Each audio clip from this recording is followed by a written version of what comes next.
আজকে আমাদের কথা ছিল তুলনামূলকভাবে একটু বড় বড় ইকুয়েশন নিয়ে সেগুলোকে কি করে অক্সিডেশন নাম্বার মেথডে ব্যালেন্স করা যায় সেগুলো একটু দেখা। তো আমরা খুব বড় ইকুয়েশন না হলেও মোটামুটি আগের দিনের চাইতে একটু বড় দেখো, MnO2 plus HCl, MnCl2 plus Cl2 plus H2। তা আগের দিন যে নিয়মগুলো আমরা তোমাদের শিখিয়েছিলাম যে প্রথমেই তোমরা করবে কি, প্রতিটা এলিমেন্টের অক্সিডেশন নাম্বার তার মাথায় লিখে নেবে। দেখো আমরা তাই করেছি। MnO2 ম্যাঙ্গানিজের অনেকগুলো ভ্যালেন্সি হয়, সেজন্য আগে অক্সিজেনটা ঠিক করেছি যে অক্সিজেন -2 ইন্টু 2, ম্যাঙ্গানিজ হচ্ছে +4, HCl এর হাইড্রোজেন +1, ক্লোরিন -1। ডান দিকে দেখো NnCl2, ক্লোরিন হচ্ছে -1 ইন্টু 2, দুটো ক্লোরিন আছে বলে ইন্টু 2, ম্যাঙ্গানিজ +2। এই ক্লোরিনটা এলিমেন্ট স্টেটে আছে, মৌল অবস্থায় ফ্রি স্টেটে সেজন্য 0। জলের তো অক্সিজেন -2, হাইড্রোজেন +1 ইন্টু 2। তাহলে প্রথম কাজ যেটা ছিল যে অক্সিডেশন নাম্বারগুলো এলিমেন্টের মাথার উপরে লিখে দেওয়া, সেগুলো আমরা করেছি। তারপরের কাজ ছিল কোথায় কোথায় অক্সিডেশন নাম্বার চেঞ্জ হচ্ছে সেগুলো একটু ধরার চেষ্টা করা। একটা আমরা পেয়েছি MnO2 তে ম্যাঙ্গানিজ ছিল +4, সেটা যখন MnCl2 হয়েছে ম্যাঙ্গানিজ হয়েছে +2, তাহলে ছিল +4 হয়েছে +2, তাহলে অক্সিডেশন নাম্বার ডিক্রিজ করেছে 2 ইউনিট। ম্যাঙ্গানিজের জারণ সংখ্যা 2 একক কমেছে। তারপরে দেখো এখানে HCl থেকে ক্লোরিন হয়েছে, HCl এ ক্লোরিন ছিল -1, সেটা যখন এলিমেন্ট স্টেটে গিয়েছে তখন হয়েছে 0, তাহলে এটা অক্সিডেশন নাম্বার বাড়লো, ক্লোরিনের জারণ সংখ্যা বাড়লো 1 একক। Oxidation number of chlorine is increased by 1 unit. তারপরে একটা ভাষা লিখতে তোমাদের আগের দিনই শিখিয়েছিলাম যে কোনো বিক্রিয়ায় জারণ সংখ্যার হ্রাস বৃদ্ধি সর্বদা সমান। The change in oxidation number in a chemical reactions are always equal. অর্থাৎ কারোর অক্সিডেশন নাম্বার যদি যতটা বাড়বে, অন্য আর একটা এলিমেন্টের অক্সিডেশন নাম্বার ঠিক ততটাই কমবে। হ্যাঁ, তো সেইটাকে করার জন্য আমরা এখানে যতটা অক্সিডেশন নাম্বার বাড়লো সেটা দিয়ে উপরের ইকুয়েশনটাকে গুণ করলাম, এখানে যতটা হ্রাস পেল সেটা দিয়ে তলার ইকুয়েশনটাকে গুণ করলাম, দুটোকে যোগ করালাম।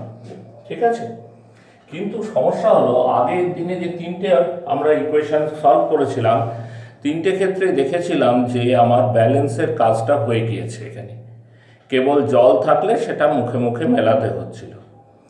এখানে খেয়াল করে দেখো, এখানে কিন্তু ব্যালেন্স হয়নি। ম্যাঙ্গানিজ তুমি মেলাতে পেরেছো, এখানে একটা এখানে একটা।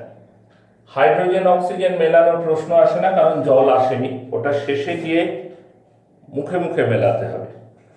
থাকলো ক্লোরিন, বাঁদিকে ক্লোরিন আছে 2টো, ডান দিকে ক্লোরিন আছে 4টে, মিলল না। তাহলে যতই তুমি জল মেলাও শেষে গিয়ে আলটিমেটলি কিন্তু ব্যালেন্স হবে না, কারণ ক্লোরিনটা তোমাকে মিলিয়ে আসতে হবে। তো ক্লোরিন কেন মিলল না, ক্লোরিন না মেলার কারণ কি, সেইটা খুব ভালো করে দেখো। ক্লোরিন মিলল না কিন্তু মেলাতে তো আমায় হবে, মিলল না বলে ছেড়ে দিলে হবে না, তো কি করে মেলাবো? দেখো এখানে আমরা যে হিসাবগুলো করি, কোথাও অক্সিডেশন নাম্বার বাড়ছে, কোথাও অক্সিডেশন নাম্বার কমছে, এটারই হিসাব করি। যেখানে বাড়া কমা হচ্ছে সেটাই হিসাবে আসে, যেটা বাড়া কমা হচ্ছে না সেটা কিন্তু হিসাবে আসে না। যেমন জলটা আসে না কখনো, ওই জন্য জলটাকে শেষে মেলাতে হয়। এবার তুমি খেয়াল করো, এখানে এই যে HCl এর মধ্যে তো ক্লোরিন ছিল, সেই ক্লোরিনে গেছে MnCl2 তৈরি করতে, আবার সেই ক্লোরিন মলিকুল তৈরি করেছে। তো HCl থেকে যখন ক্লোরিন মলিকুল তৈরি হচ্ছে তখন অক্সিডেশন নাম্বারটা 1 ইউনিট বাড়ছে। ঠিক আছে, কিন্তু HCl থেকে তো MnCl2 তৈরি হয়েছে, তখন তো ক্লোরিনের অক্সিডেশন নাম্বারের চেঞ্জ নেই।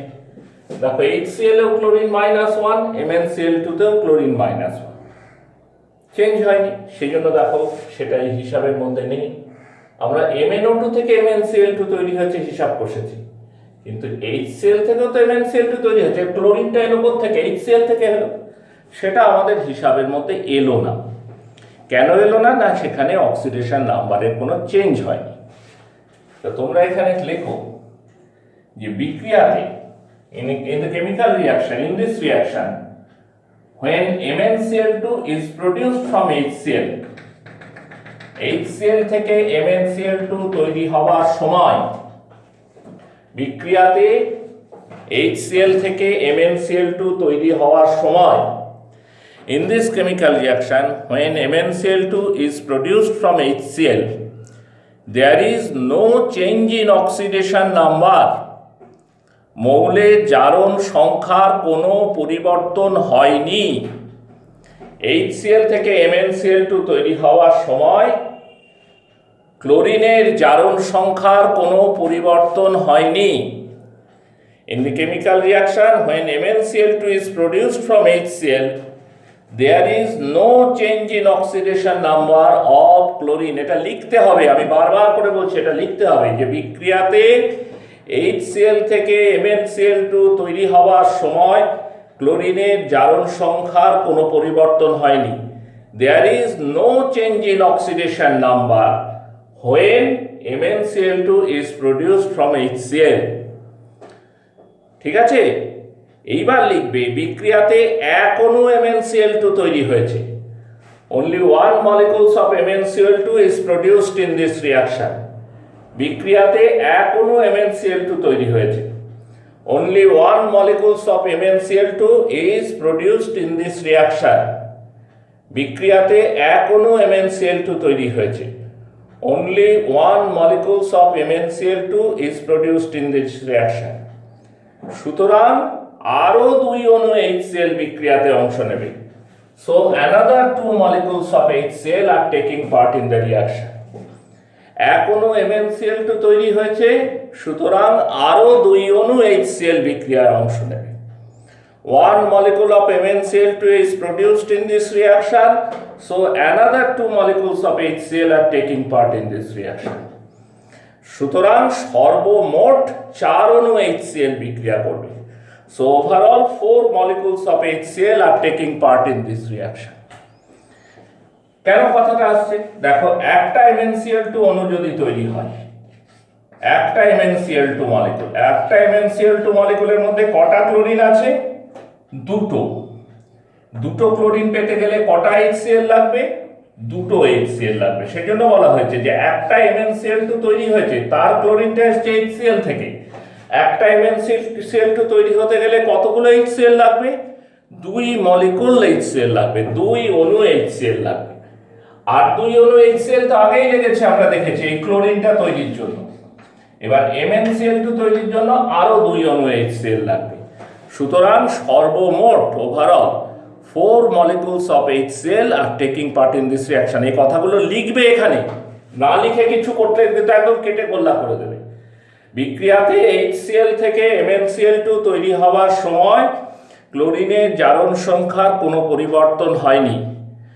এক অণু MnCl2 বিক্রিয়ায় উৎপন্ন হয়েছে, সুতরাং আরো দুই অণু HCl অর্থাৎ মোট চার অণু HCl বিক্রিয়াতে অংশ নেবে। There is no change in oxidation number when MnCl2 is produced from HCl. One molecule of MnCl2 is produced, so another two molecule HCl is required for the reaction. So overall 4 molecules of HCl are taking part in this reaction. তাহলে complete রিঅ্যাকশনটা কি হবে? সম্পূর্ণ বিক্রিয়াটা হবে MnO2 plus 4HCl। এই reaction করে তৈরি হবে MnCl2 plus Cl2 plus জল। জলটা আবার নিজেকে মেলাতে হবে, চারটে হাইড্রোজেন 2H2। ঠিক আছে, তাহলে দেখো ইউজুয়াল ওয়েতে আমরা যতটা ব্যালেন্স করলাম, তারপরে কিছুটা মুখে মুখে করতে হলো, তার পিছনে যুক্তি সাজাতে হলো। হ্যাঁ, তো এই বড় ইকুয়েশনের এইটা হচ্ছে একটা বৈশিষ্ট্য। আমরা আরো এই ধরনের ইকুয়েশন করে দেখি। দেখো এখানে আর আমরা একটা বড় ইকুয়েশন নিয়েছি, Zn প্লাস HNO3 তৈরি হচ্ছে zinc nitrate plus NO plus জল। Zn প্লাস HNO3 তৈরি হচ্ছে ZnNO3 whole twice plus NO plus জল। তো প্রথমে অক্সিডেশন নাম্বার যেমন মাথার উপরে লেখা শিখিয়েছি তোমাদের, জিঙ্কের অক্সিডেশন ফ্রি স্টেটে আছে বলে 0, হাইড্রোজেন +1, অক্সিজেন -2 × 3, তাহলে অবভিয়াসলি নাইট্রোজেনের +5 হবে। ডান দিকে এখানে নাইট্রেট র্যাডিকাল আছে, নাইট্রেট মূলক। তা নাইট্রেট মূলককে আর আমরা ভাঙিনি, তখন ধরো HNO3 যদি হয়, HNO3-তে হাইড্রোজেন হচ্ছে +1, তাহলে ওভারঅল নাইট্রেট র্যাডিকাল হচ্ছে -1। আমরা বাঁ দিকে কিন্তু নাইট্রেট র্যাডিকালটা ভেঙে লিখেছি, তার কারণ এই নাইট্রেট র্যাডিকালটা যেমন জিঙ্ক নাইট্রেটে অক্ষত আছে, আবার এটা ভেঙে NO তৈরি করেছে। সেই জন্য ইকুয়েশনের বাঁ দিকে কিন্তু আমরা NO3টাকে ভেঙে লিখেছি, ডান দিকে এখানে ভেঙে লেখার দরকার নেই, এটা র্যাডিকাল হিসাবেই থাকবে। NO অক্সিজেন -2, নাইট্রোজেন +2, জলে অক্সিজেন -2, হাইড্রোজেন +1 × 2। এবার দেখো চেঞ্জ হচ্ছে কোথায়, জিঙ্ক ছিল 0 হলো +2, 0 থেকে অক্সিডেশন নাম্বার বেড়ে গেল +2, oxidation number of zinc is increased by 2 unit. HNO3-তে নাইট্রোজেন ছিল +5, NO-তে +2, তাহলে oxidation number of nitrogen is decreased by 3 unit. নাইট্রোজেনের জারণ সংখ্যা হ্রাস পেল 3 একক। In a chemical reaction the change in oxidation number are always equal. কোনো রাসায়নিক বিক্রিয়াতে জারণ সংখ্যার পরিবর্তন সর্বদা সমান হয়। সমান করতে গেলে কি করতে হবে, উপরের ইকুয়েশনটাকে 3 দিয়ে গুণ করতে হবে, তলার ইকুয়েশনটাকে 2 দিয়ে এটাকে আমরা যোগ করে দিলাম। ব্যালেন্স হলো কিনা দেখো, জিঙ্ক হাইড্রোজেন অক্সিজেন মিলবে না, বারবার বলছিলাম জল আছে, জলটা দিয়ে শেষে মেলাতে হবে, কিন্তু এমনি বাকিগুলো মিললো কিনা দেখো, জিঙ্ক মিলেছে 3টে জিঙ্ক 3টে জিঙ্ক। নাইট্রোজেন দেখো 2টো নাইট্রোজেন, এদিকে 3 দুগুণে 6টা নাইট্রোজেন। মিললো না, কেন মিললো না? ঠিক একই কারণে, যে আগেরটা করালাম যে কারণে মিললো না, এটাও ঠিক একই কারণে মিললো না। দেখো নাইট্রিক অ্যাসিড থেকে জিঙ্ক নাইট্রেট তৈরি হয়েছে, আবার নাইট্রিক অ্যাসিড থেকে নাইট্রিক অক্সাইড তৈরি হয়েছে। নাইট্রিক অ্যাসিড দুটো পারপাসে ব্যবহার হয়েছে, নাইট্রিক অক্সাইড NO তৈরিতেও নাইট্রিক অ্যাসিড ব্যবহার হয়েছে, আবার জিঙ্ক নাইট্রেট তৈরিতেও নাইট্রিক অ্যাসিড ব্যবহার হয়েছে। এখন নাইট্রিক অ্যাসিড থেকে যখন জিঙ্ক নাইট্রেট তৈরি হচ্ছে, তখন কিন্তু নাইট্রেট র্যাডিকালের অক্সিডেশন নাম্বারের কোনো চেঞ্জ হয়নি, বাঁ দিকেও নাইট্রেট -1, ডান দিকেও নাইট্রেট -1। কিন্তু NO যখন তৈরি হয়েছে তখন কিন্তু অক্সিডেশন নাম্বারটা চেঞ্জ হয়েছে, +5 ছিল নাইট্রোজেন, হয়েছে +2। তো যেটা চেঞ্জ হয়েছে সেইটুকু আমাদের হিসাবের মধ্যে এসেছে, কিন্তু যেখানে চেঞ্জ হয়নি সেটা হিসাবের মধ্যে আসেনি। কিন্তু এই জিঙ্ক নাইট্রেট তৈরি করতে গেলে নাইট্রিক অ্যাসিড খরচ হয়েছে, খরচ হয়নি তা না, কতটা খরচ হয়েছে সেটা এই হিসাবের মধ্যে নাই, সেটা এই হিসাবের মধ্যেই নাই। তো সেই জন্য ব্যালেন্সটা মেলেনি। তো এখানে লিখবে আগের মতো যে বিক্রিয়াতে জিঙ্ক থেকে জিঙ্ক নাইট্রেট প্রস্তুতির সময়, in the chemical reaction when zinc nitrate is produced from zinc, বিক্রিয়াতে জিঙ্ক থেকে জিঙ্ক নাইট্রেট প্রস্তুতির সময়, when zinc nitrate is produced from zinc in the reaction, there is no change in oxidation number of nitrate radical. Nitrate মূলকের জারণ সংখ্যার কোনো পরিবর্তন হয় না। There is no change in oxidation number of nitrate radical. Nitrate মূলকের জারণ সংখ্যার কোনো পরিবর্তন হয় না। উৎপন্ন 3 অণু জিঙ্ক নাইট্রেটের জন্য দরকার 3 molecules of zinc nitrate are produced. কটা জিঙ্ক নাইট্রেট তৈরি হয়েছে? 3টি। তার মধ্যে নাইট্রেট মূলক আছে কটা? 6টা। 3 molecules of zinc nitrate are produced in this reaction. বিক্রিয়াতে 3 অণু জিঙ্ক নাইট্রেট তৈরি হয়েছে।